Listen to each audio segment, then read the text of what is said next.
Hi.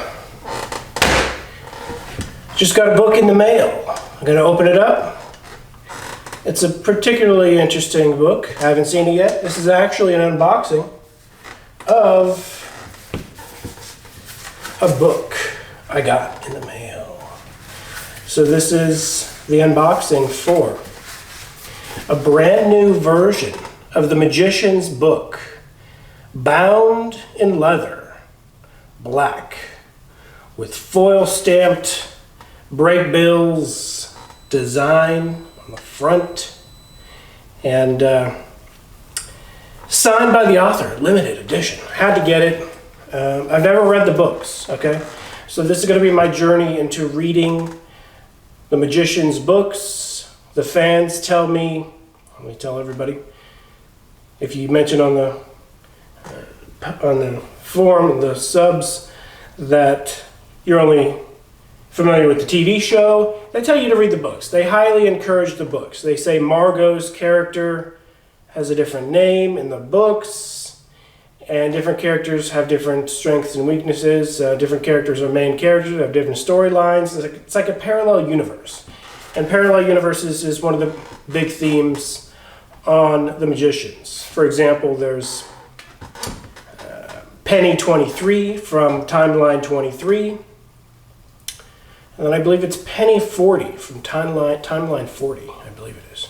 40 versus 23. 40 was a real arrogant jerk. 23 was a lot more subdued and calm, a lot less of a jerk. More sensitive, more empathetic. P40, classic P40. When 23 came off as a little bit of a jerk, they'd call him Penny 40. So I'm curious as to how the books turn out. I'm actually going to read this. I'm going to put it in my occult book collection. So let us open it on up. I want to get a closer view, but then again, it doesn't matter. It's just a box with tape on it. Let me open it up right now. Then I'll show you as I open it. I don't want to damage anything. This is a rare leather edition. Okay. Just gonna cut the tape off of these edges here.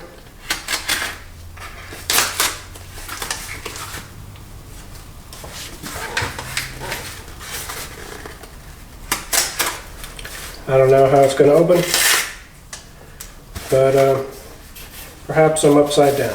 Okay.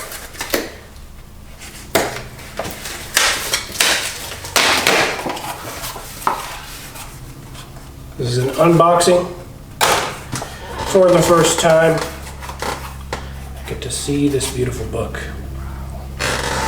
Looks very cool, very cool. The first thing I see is the beautiful bee and key and branch design. I'm gonna have to get close to the camera so you can see what this looks like. Wow, this is beautiful. Look at this book.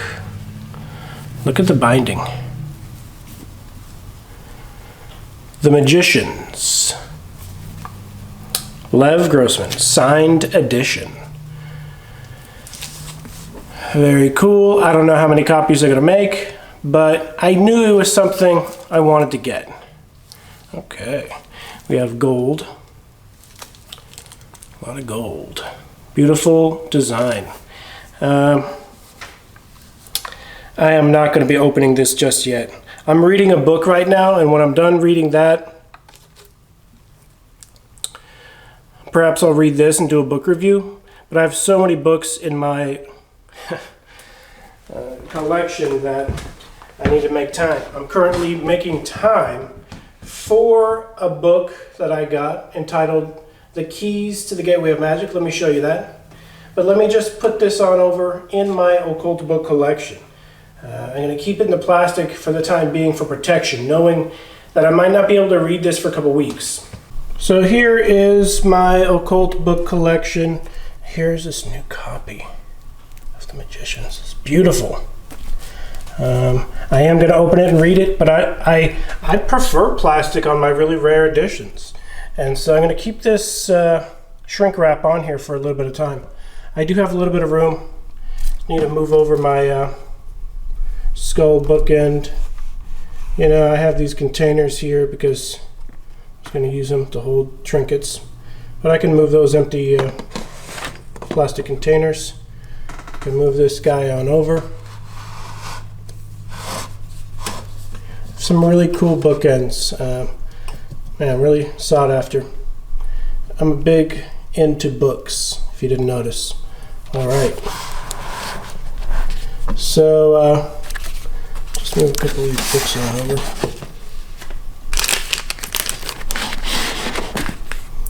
That's a good place as any. Right there. I'm going to put my The Magician's book right here. It's not an occult book, but it features a lot of magic. And has a different feel than Harry Potter, you know? So I like it. It's just, I don't collect too much fiction, all right? I don't collect too much fantasy. All these books are non-fiction, non-fantasy, all right? Except for Max Headroom.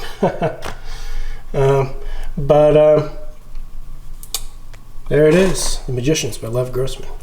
Right now I'm going to talk a little bit about the Keys to the Gateway of Magic. I'm going to do a full review on this very soon. It's by Dr. Skinner and I guess author named Renke, but perhaps that is, I don't know. I'm not familiar with Renke, I'm just familiar with Dr. Skinner, and that Dr. Skinner translated a bunch of books or gave footnotes, clarified, cleaned up a bunch of ancient texts, occult texts. So let me show you that book a little bit and talk about that book as I've read over half of this book so far. So I can do a partial mini review, but I'm going to be doing a full review very soon. So this is The Keys to the Gateway of Magic by Dr. Skinner and Renke. Volume 2. I do not have Volume 1. He talks about Volume 1 a little bit in here, so I am interested in getting Volume 1. There's going to be explanatory sections, and this is going to be full-blown, the equivalent to like a magic spell. You're supposed to recite in a dark room with 2 candles and a shoe stone or a crystal ball type situation. Kind of scary stuff, okay? Let me just ignore everything this book says and just talk from common sense, all right? This book talks about a lot of angel magic, contacting angels specifically. Angel magic, angel magic, angel magic, angel magician, angel magician, angel magician through history. But let me just use common sense here and go against the book for a second. If you're in a pitch black room, all right, and you have 2 dimly lit candles beside a crystal ball, and you're expecting an angel to appear in that crystal ball, you know, angels, by definition, you know, kind of bright, sunny, beautiful, not scared of the sun, you know, full-blown, in the daytime, vision from heaven type creatures. I don't think they'd be too inclined to show up in a crystal ball in a pitch black room in the middle of the night with 2 candles next to it while you're chanting and reciting. It doesn't matter what you're chanting and reciting. You're in a pitch black room with 2 candles. Or this book talks about the alternative of 2 black candles, or they don't have to be black candles, but let's face it, black candles is something that does happen. A Trip into the Supernatural. Here's Roger Morneau's book cover, A Trip into the Supernatural, showing 2 black candles. So clearly Roger Morneau did the 2 black candle thing. It's a very common occult ritual. Extremely common, extremely well known. Not much of a secret. But This book, The Keys to the Gateway of Magic, it's very thorough, very elaborately thorough, goes through a lot of details. You can actually use this as a magician if you wanted to, speaking of the magicians, but this is actual black magic. And perhaps the term black magic or the dark arts came from the inspiration. You got to be in a pitch black room. The dark arts, you're in the middle of a dark room. The black arts, you're in a pitch black room. Black magic, you're conducting magic in a black room, totally pitch black, couple candles. The alternative to 2 candles the book talks about is you can have an oil lamp, one oil lamp behind the shoe stone, behind the crystal ball. It talks about the dimensions of the crystal ball, how big it's recommended to be, the clarity, whatnot, so on and so forth.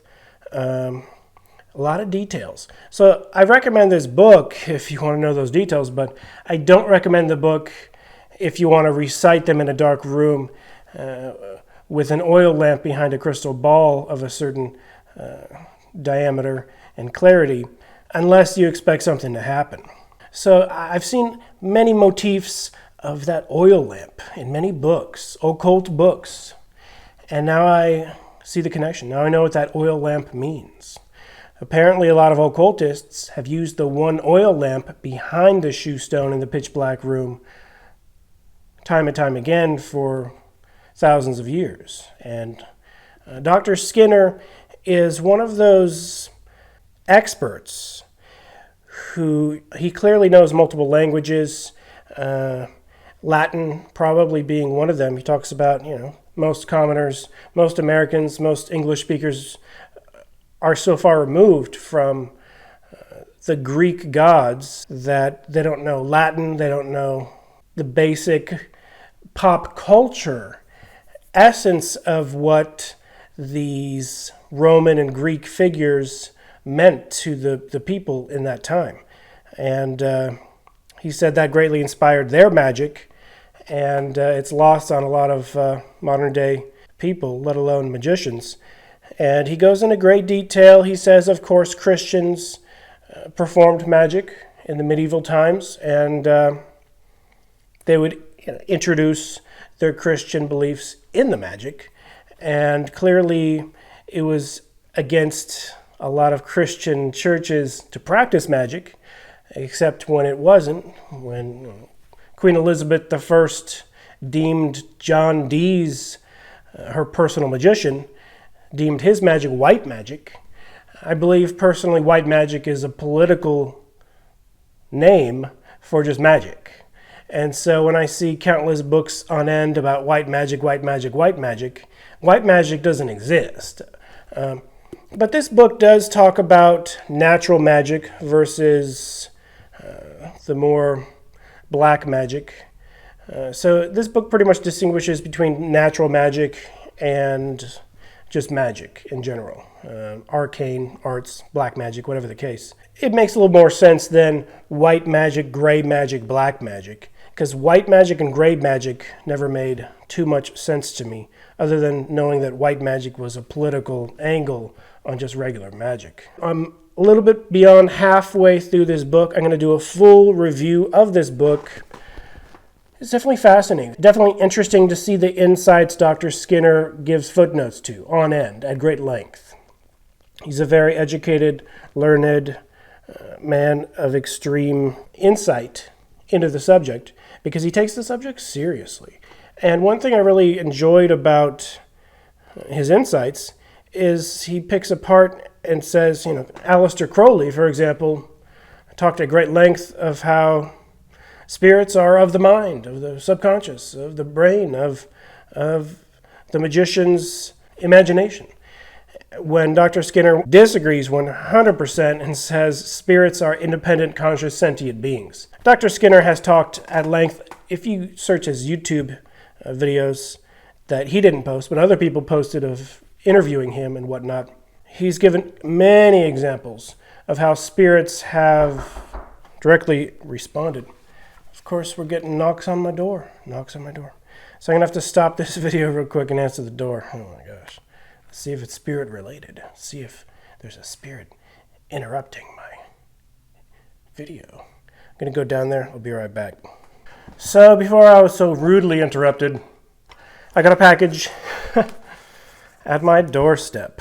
What is this package? What's in it? Well, I'm going to do apparently another unboxing. I didn't know I was going to do another unboxing. I'll show you what it is after I open it up. I don't want to show you my address or anything. Okay.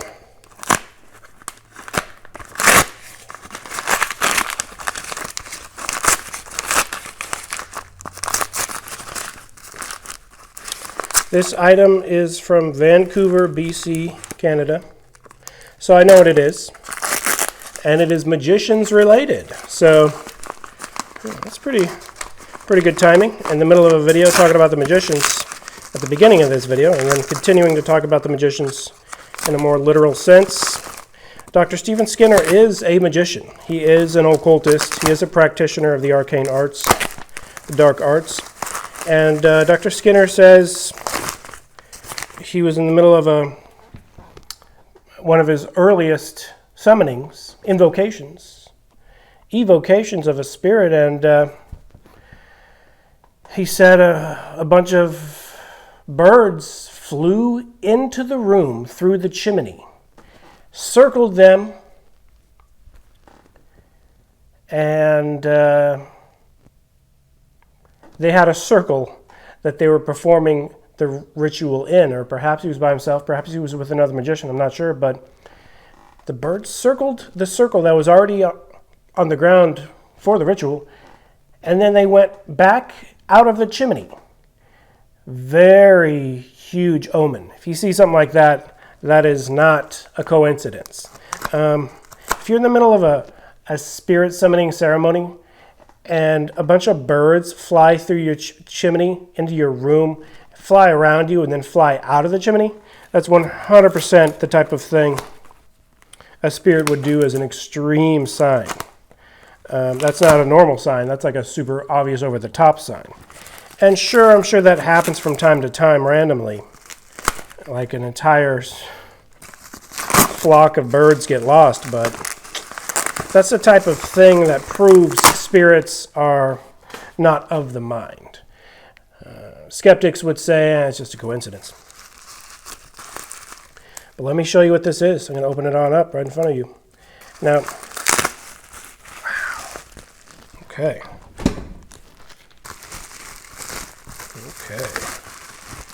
So he sent me, or they sent me another box. I don't know if it's he or she, but they sent me another box. See, I already have a box like this. So they sent me this box from the previous order, and now this is the box from the second order. Okay, so let's open up this box. All right. Some foam peanuts. Get these foam peanuts out of the way.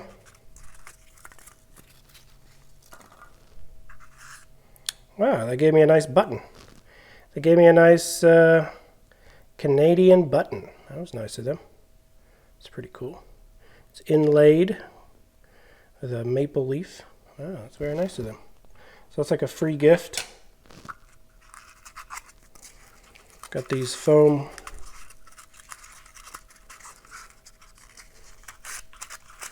peanuts. Got to get out of here before I show you the item. So that's proof it did come from Vancouver, British Columbia, Canada. They gave me a nice maple leaf. I'll show you that maple leaf one more time. It's pretty cool. It's a free gift. And here is what I ordered. You can barely see it. I might have a speck of just some stuff on it. But this is an extremely rare earring from the Magicians. Previously, I ordered, and they gave me another box. This is what I previously ordered. I ordered Alice's earrings from the Magicians. These are some pretty key earrings from the show. And this is one of the earrings that also came in this original Alice bag as the wardrobe for the actress Olivia Taylor-Dudley, who portrayed Alice Quinn on The Magicians. Very cool wardrobe memorabilia pieces. I've never obtained wardrobe pieces in my life of any production until these 3 earrings. Okay, so now we have the 3 earrings. It looks like there was a 4th one there. Who knows what happened to it? It's not a big deal. But now I have 3 earrings from Alice Quinn's character. 3 Alice earrings. Not common, extremely rare. Alice doesn't wear too much jewelry on the show.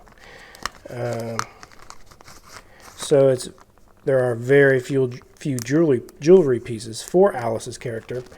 And these chevron-shaped earrings are in many key scenes in Season 5 of The Magicians. Specifically, the episode where Alice helps perform the opening of the World Seed.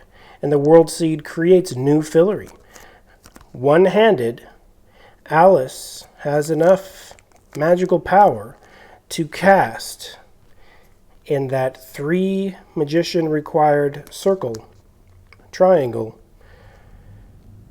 with the World Seed in the middle. Alice is wearing these earrings. I don't think she's wearing this one, but she is wearing this one in some episode. So I'm not sure what episode she wears this one in. But I just wanted to get the full set. And I have almost the full set. The actress that played Alice Quinn said she did grab a few props from the set. Who knows? Maybe she grabbed this one. Maybe the individual who got this wardrobe piece kept that one. I don't know what happened to that one, but it's not a big deal because Alice's character, she only shows one of her ears. She only shows the left ear, and so you really only need 2 earrings. She has 2 ear holes. So just like me, just like I have 2 ear holes, I got my ears pierced in the 90s, just FYI. So it's not a trend that I'm copying from the show. I got my ears double pierced in the 90s. So perhaps I'll wear these in a video in the future, and people will say, oh my gosh, don't wear that, that's blasphemous. But I only own 3 earrings in my entire wardrobe, and it's these 3, because I haven't worn earrings for so many years. We're talking like decades. I haven't worn earrings for decades. I got my ears pierced in the 90s, haven't worn earrings for decades. And so, for a video in the future, I'll probably wear these 2. Just for a homage to The Magicians, and I'll talk about The Magicians and bada bing, bada boom, bada boom, bada bing. But that's a pretty cool piece of memorabilia to come across. These Alice wardrobe earrings. Very cool. Very rare. It's not easy being cheesy. All right. Speaking of interesting things, the ring I talked about, I found. It took me a full day of looking, but I found the ring that I mentioned in my previous video. This is it. If you want to know where I found this ring, just watch my previous video. I talk about where I found this ring. This ring could theoretically be haunted. This is the ring I talked about in my previous video. And it could be haunted. It could be a haunted ring. I don't know. A ghost may or may not have given me this ring. I don't know. All I know is it looks extremely reminiscent of the L.W. DeLawrence rings I was researching from L.W.'s catalog. It does have some design on the front. It's a very subtle design. It's not like flashy or over the top and having a pentagram or any type of symbolism like that. But it still is the exact same design, shape, and metal, and it looks like an antique. It fits my pinky, so it's very small. It might have come out of a 25-cent gumball toy machine, but it doesn't look like it came out recently. It looks like an antique. It looks like the type of ring you would see come out of one of those machines many years ago. I don't know how it got there to the location I found it. I've theorized, how did this small ring, it looks like an antique ring, how did it appear at my feet? The location I found it at doesn't have the type of individuals that would be dropping this, okay? So I just theorized that it could have been a good luck charm from one of the comedians that often told jokes at the location. And perhaps they dropped it. I don't know. But I looked down at my feet. There it was. Bada bing, bada boom. It could be a haunted ring, okay? Gus the Ghost. Thanks for the ring. I think it's pretty cool. I'm going to give the ring a test run during ghost investigations. See if it helps out. See if it does anything. I was curious about the talismanic magic of items, trigger objects, ghost hunters like to call them. And it would be interesting, if I had an object that worked as a trigger object during ghost investigations. Something as small as a ring would be convenient. Speaking of haunted rings, this book, The Keys to the Gateway of Magic, actually mentions magic rings, haunted rings. It says that certain magicians would think their ring contains a spirit that can be called at any time, and that the spirit lets the magician believe that is the case, that they're actually inside of the ring, when in fact the spirit is doing their own thing wherever they're at.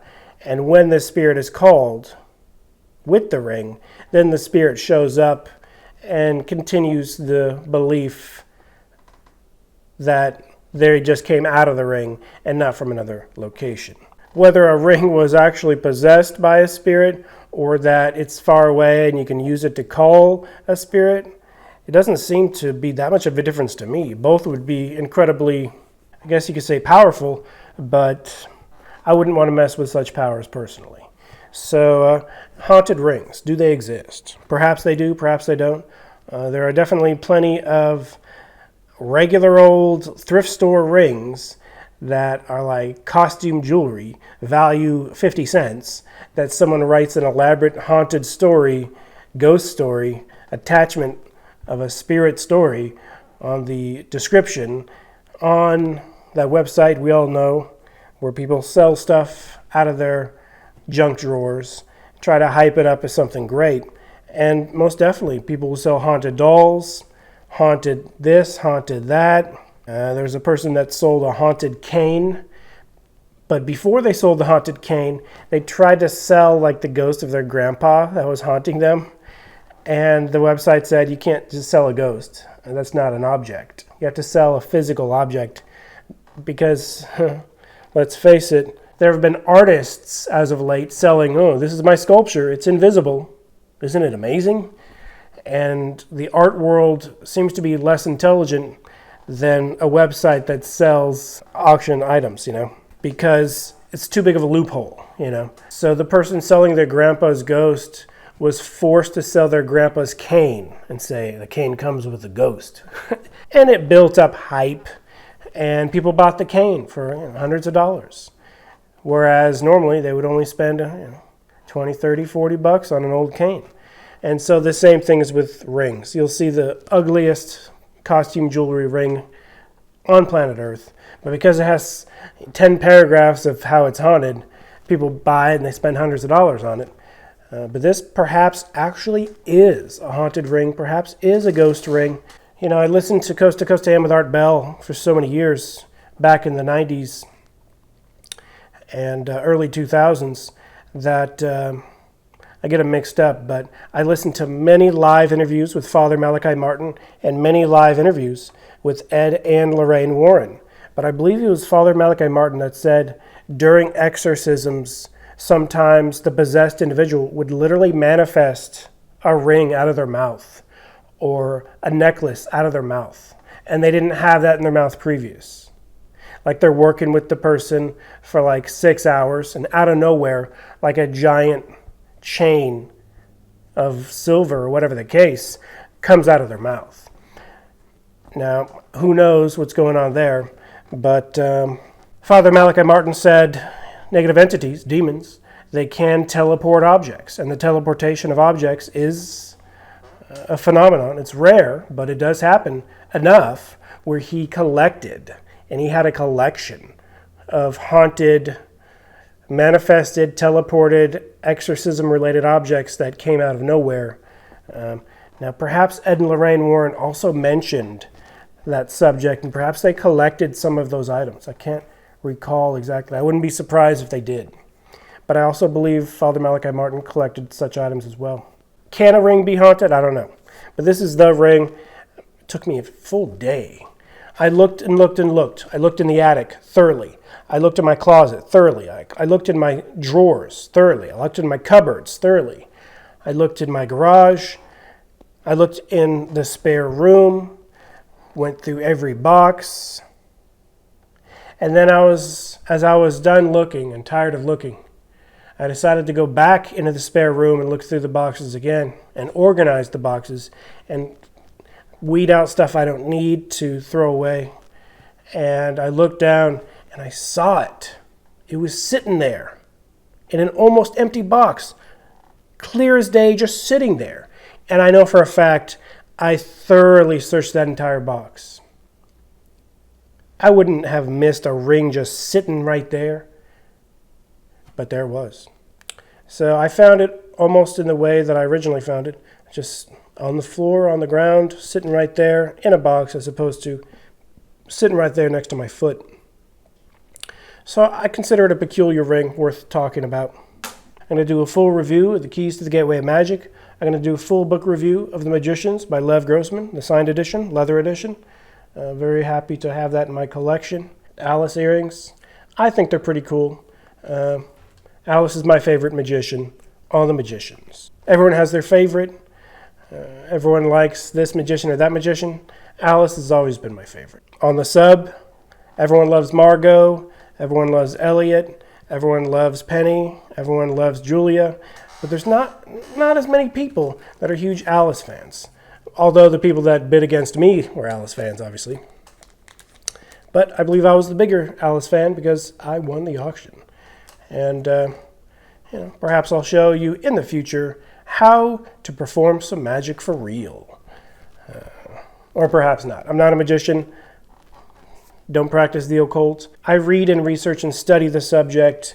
I don't actually go the Dr. Skinner route, although I respect what Dr. Skinner is doing. Dr. Skinner reminds me a lot of Dr. John Dee in the fact that he is trying to catalog and make serious scientific notations, showing what works, showing what doesn't work, and releasing that, which I believe is a benefit to mankind. Whether you practice the stuff or not, he believes and knows of a surety, because he's had firsthand contact with spirits, to know that they are sentient, independent, conscious, independent, totally separate from the human mind beings. They happen to be invisible. Oh my gosh, I would have to say one of the most fascinating things about this entire book so far. I've made a little note in my bookmark. So this book talks a lot about the fascinating distinction between the different magical spiritual creatures. We're talking fairies, hobgoblins, elves, naiads, potamides, nymphs, oreads, donata, palea, finale, nomi, or nomai, gnomes obviously, sylphs, pygmies, and salamanders. The gnomes were particularly significant as being supposed to be in command or aware of buried treasure. And he talks about gnomes being close to fairies, being nature earth spirits. And it talks about gnomes guarding buried treasure and taking great care of buried treasure, whether it be gold buried or veins of gold in a mountain undiscovered. So yeah, if you're best friends with a gnome, They're going to show you where the gold is. Just a little bit of FYI. 0 gnomes are friends of human beings. If they were, that human being would be rich beyond their wildest dreams. That'd be pretty freaking cool to just have a gnome ghost spirit little guy say, hey, where's the gold? And they're like, it's my job to protect it. I'm not going to tell you. You're not worthy. And I've talked about that many, many times, actually.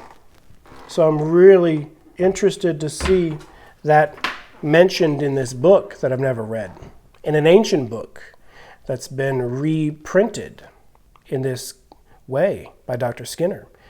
I think it's very valuable information.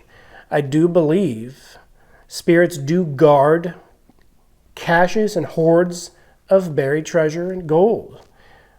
And they have ever since the beginning of the planet Earth's creation, because they know such is important. But perhaps it even is broken down into a more refined level.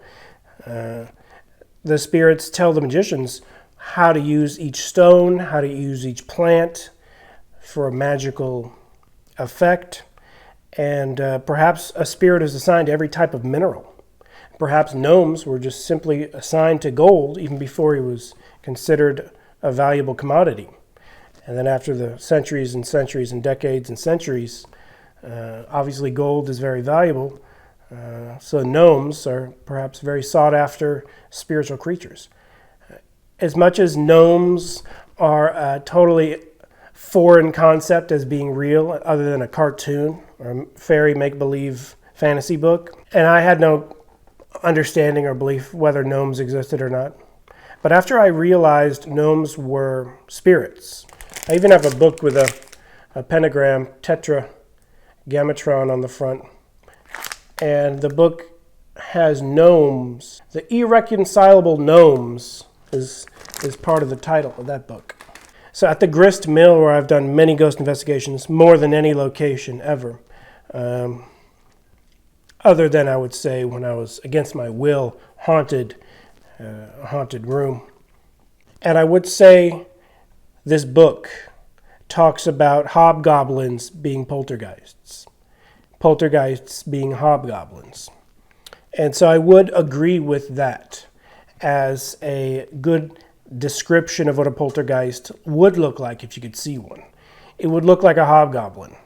And I agree with the book in the context of it claims that they are just tricksters that perform harmless tricks because they're constrained by angels that force them to not be as mischievous, malicious, and evil as they want to be. They want to destroy and do horrific damage, but because angels are continually protecting the mortal in such an instance, that the hobgoblins, which are invisible to the human eye, the poltergeist hobgoblins can only do little tricks and move stuff and bother someone, but they can't like pick up a knife and throw it and hurt you and maim you. I've already talked about this multiple times, but in the book Mystery and Magic in Tibet, happens to be right here, the Buddhist magician master who wrote this book, she said that poltergeists don't have the power to kill. And so one time a poltergeist did throw a knife and it stopped just short of hitting the person and fell to the ground. So there is constraint. If we could see the invisible beings behind that particular instance, we would see an angel stopping that knife from hitting the person. I do believe angels exist, good angels, positive angels, angels from heaven, angels from on high. Positive angels are invisible, just like the negative entities are invisible. But the positive angels are invisible on a whole nother level, where I don't believe you can contact them in a crystal ball in a pitch black room with an oil lamp behind that crystal ball, or with 2 candles beside the crystal ball, or a shoe stone, black mirror, whatever reflective surface you use during such a ceremony. Nostradamus used a bowl of water, no doubt with candles in a black room. So it was always a reflective surface in a black room with dimly lit candles. And that's just the atmosphere spirits like to manifest in. And if you were to have a video camera pointed at that crystal ball, it wouldn't record any spirits appearing, because the magical process involves a spirit using a physical object and the human mind, the brain and human mind and the perception abilities of the magician, and they have to be in a dark room so that trance-like state can be in effect. A video camera can't be in a trance-like state. A video camera is just an object. It doesn't have any spiritual nature to it. So it's not going to record anything of a spiritual nature. Now that seems like a cop-out, but this is thousands of years of magicians performing these incantations, evocations, invocations consistently and getting information consistently. Dr. Skinner says it's a legitimate science that has been lost. He's trying his best to reconstruct it, and I think he's doing a good job from a Dr. John Dee type of perspective. If you actually perform it and get gnomes to dig up gold for you, or you dig up gold from a spirit that says, hey, here's a bunch of gold, it's not going to be a likely scenario. But I often wonder, if someone like the Hearst Castle billionaire, some extremely rich person, might have some type of spirit influence which has helped them to become rich. It's just a theory, just a guess. Buried treasure, protected by spirits. Until next time, I thank you for watching. This has been John Razimus Hughston. Be seeing you.